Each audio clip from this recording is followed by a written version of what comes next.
C'est un événement très attendu qui s'est tenu le week-end dernier à Paris, le salon Vivatech, le plus grand événement européen dédié aux startups et aux nouvelles technologies créé par les Échos et Publicis et qui est donc revenu cette année pour une 6e édition parisienne en présence de nombreux Israéliens, plus d'une centaine d'Israéliens. On va en parler avec notre invité, il est avec nous en studio ce matin, Daniel Rouage. Bonjour Daniel. Oui, bonjour Hélène.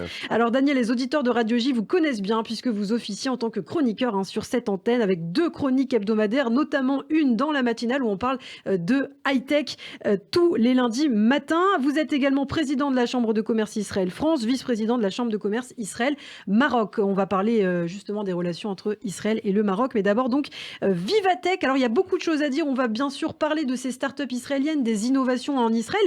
Mais peut-être d'abord un mot des thématiques qui ont sorti leur épingle du jeu lors de ce salon, notamment tout ce qui concerne la crypto-monnaie. Ça c'est vraiment, Daniel, je crois, le domaine dans lequel il faut investir en fait.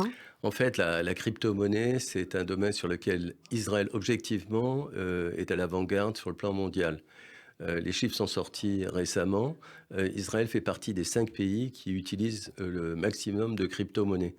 La Banque d'Israël a organisé il y a 2 jours à Jérusalem un très grand congrès sur la monnaie du futur.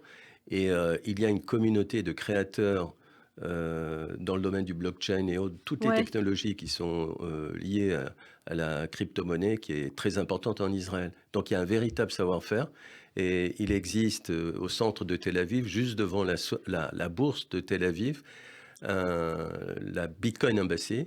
Il se trouve que c'est moi qui suis le garant de cette Bitcoin Embassy. C'est moi qui signe pour l'allocation des 3 étages, en tous les cas en tant que garant. Mais il y a à peu près 3000 membres. Et tous les dimanches, ils se retrouvent.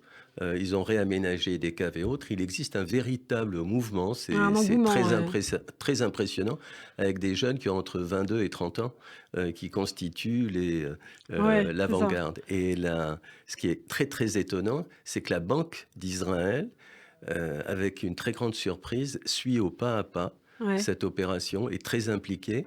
Et ça ne m'étonnerait pas qu'un jour, la Banque d'Israël fasse une annonce vraiment tonitruante qui aura un impact mondial, puisque Israël va se retrouver à l'avant-garde d'une décision unique. Alors on l'a vu donc au salon Vivatech, parmi les têtes d'affiche qui étaient annoncées, donc le patron de Binance, Changpeng Zhao, donc la plus grande plateforme mondiale d'échange de crypto-monnaies, Binance. Beaucoup de startups également dans le domaine du métaverse. Donc ce métaverse, c'est un univers numérique immersif, on peut le définir comme ça? Oui, tout à fait. C'est un domaine tout à fait nouveau sur lequel tout le monde rentre dans le système. Il faut savoir que dans le groupe L'Oréal, vous avez des Israéliens qui ont été recrutés, qui sont spécialisés dans ce domaine.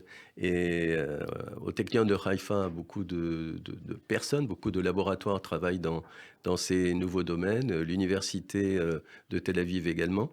Donc on est dans ce secteur-là, dans ce domaine-là, à l'avant-garde. Donc vous savez, tous ces jeunes Israéliens recherchent tous les jours des nouvelles idées. Il semblerait que ce marché va être absolument considérable. Et on retrouve là les Israéliens. Pendant le salon, il y a quand même eu des événements importants. Il y a eu une action qui est absolument incroyable des frères Yossi Dan et André Dan, qui ont organisé avec le soutien de la Chambre de commerce France-Israël et Israël-France un certain nombre d'événements. L'ambassade d'Israël à Paris a joué le jeu. L'ambassadrice a accueilli tous les start-upistes à un moment donné chez elle à la maison, avec des présentations qui étaient très intéressantes. Avant, il y avait eu des répétitions dans un très grand cabinet d'affaires français.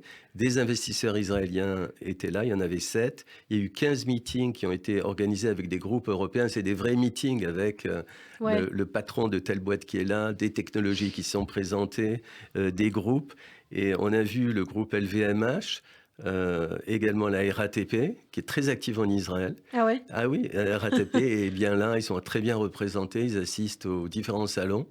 Le groupe AXA, en général, ils sont en retrait par rapport à Israël depuis un certain nombre d'attaques venant du BDS, mais là, ils avancent. Il y a Bouygues également maintenant qui est de plus en plus actif sur Israël avec des technologies nouvelles. Orange, on le savait depuis longtemps, Engie, BNP Paribas, Michelin et JC Ouais. Deco qui ont accueilli la délégation israélienne. Donc vous avez les délégués Il y avait israéliens. une trentaine de startups, hein, je C'est crois. ça, c'est Ouais. ça.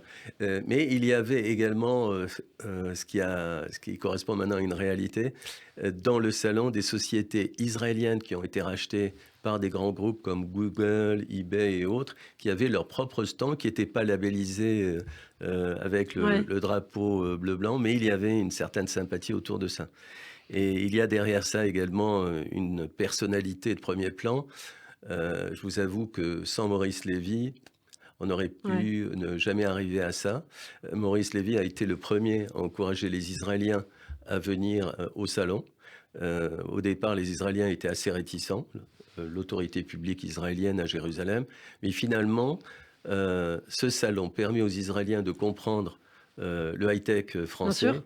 Et les Israéliens ont Et une ouais. très grande faiblesse, ils ne savent pas travailler avec les multinationales. Donc, Alors, c'est oui. intéressant, on a parlé de la crypto-monnaie, on a parlé du métaverse, il y a également d'autres thématiques, hein, qui étaient, en jeu. L'environnement, l'enjeu de la décarbonation. Ça, ce sont des sujets aussi sur lesquels Israël est en pointe, c'est à la pointe de la technologie. Effectivement, c'est des domaines très intéressants.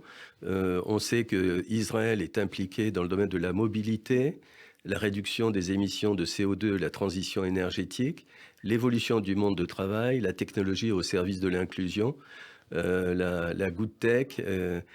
Ce que vous devez savoir quand même, l'image d'Israël, alors on en parle souvent, mais bon, moi j'aime bien donner les chiffres. Le nombre de licornes israéliennes est Ouais. aujourd'hui de 60. Donc Euh, Licorne, ce sont des startups qui lèvent plus d'1 milliard. c'est de plus d'1 milliard. Et Ouais, en c'est fait, la ça. France en a 2 fois moins. C'est ce qui étonne toujours les Français qui ne comprennent pas qu'est-ce qui s'est passé en Israël. C'est pour ça qu'ils viennent en Israël comprendre quel est le mécanisme de création de ces fameuses licornes qui sont en train de conquérir le monde. L'Allemagne en a 33, le Royaume-Uni en a 56. Et les Israéliens sont assez avancés dans le domaine de la création de licornes parce qu'il y a une entente cordiale entre Tel Aviv et New York. C'est les New-Yorkais qui ont porté avec les équipes de la Ouais. Silicon Valley américaine, de l'Ouest américain, le savoir-faire, comment rentrer en bourse, comment faire des rentrées. Et c'est un véritable savoir-faire. Le monde change à Vivatech, on l'a vu. Et ce qui a été très important pour moi, c'est que non seulement les Israéliens qui sont très, vous savez, très auto-centrés maintenant, ils se croient les rois du monde dans le domaine du high-tech, on est la Startup Nation, etc. Donc Ce il qui est faut le les cas. calmer. Oui, mais il faut les calmer. Quand vous avez un salon énorme et vous avez des Israéliens qui sont là, la chose qu'ils ont compris, c'est qu'ils peuvent travailler avec les Français. Les Français sont très ouverts et qu'il y a un vent nouveau qui tourne en France dans le monde de la high-tech.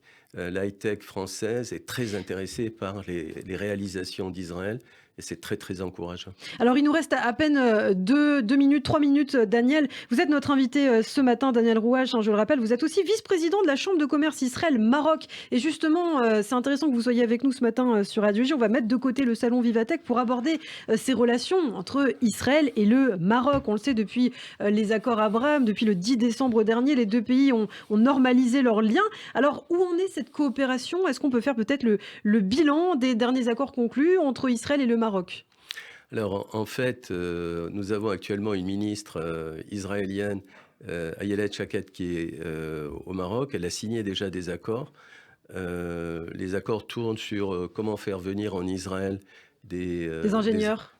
non, c'est plutôt Ouais. un niveau un peu plus bas, mais ce sont des travailleurs qui vont dans le domaine de la santé, dans le domaine du software, mais ce sont des travailleurs qui peuvent être très intéressants également dans le domaine de la construction.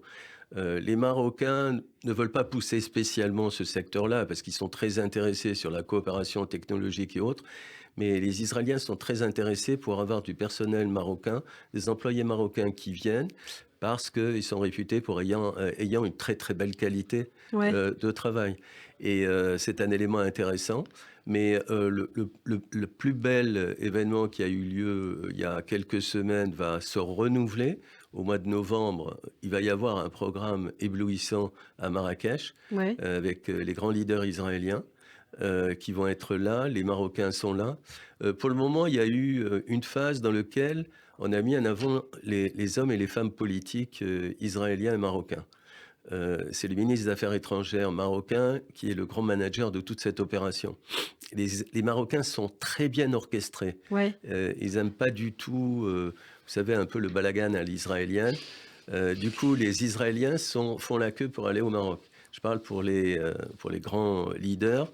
On a une organisation qui est assez efficace, puisque l'ambassade d'Israël au Maroc donne les grandes directives, mais il y a, et c'est le mot pour moi qui est fondamental, il y a un foisonnement de volonté de réaliser des choses. On n'est pas dans le blabla, on n'est pas dans la signature, on n'est pas dans les violons et autres. Alors il y a le côté culturel, Ouais. mais en fait, le monde du business marocain connaît assez bien Israël, connaît bien la capacité des Israéliens, ils sont très intéressés.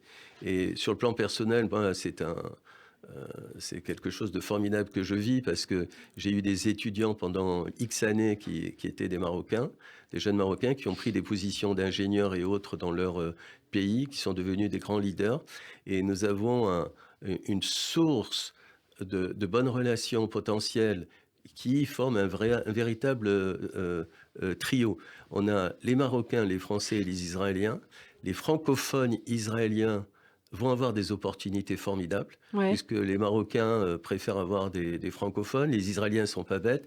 Donc ce sont des opportunités qui vont s'ouvrir également pour tous les jeunes Français qui ont émigré en Israël, qui vont coopérer avec le Maroc. Eh bien, on suivra évidemment toutes ces aventures en votre compagnie. Daniel Rouache, président de la Chambre de commerce France-Israël, je le rappelle, vice-président de la Chambre de commerce Israël-Maroc. Et on peut vous retrouver notamment sur vos réseaux sociaux. Israël Valley, excellent site pour connaître toutes les dernières innovations israéliennes notamment. Daniel, on se retrouve le lundi matin à Si vous 7h05. si Oui, vous dites-nous. permettez, Ilana, d'abord, je voulais vous féliciter pour tous les interviews que Merci, vous avez c'est fait gentil. sur le plan politique et j'ai une très grande admiration pour votre travail et celui de Radio J. Merci. Cet équilibre a été réconfortant ces dernières semaines. Eh bien, merci beaucoup, Daniel Rouache. Ça me fait vraiment très plaisir. Et c'est toujours un plaisir de vous entendre tous les lundis matins à 7h05 et vos chroniques à retrouver en podcast sur notre site internet radioj.fr. À lundi, Daniel. Merci.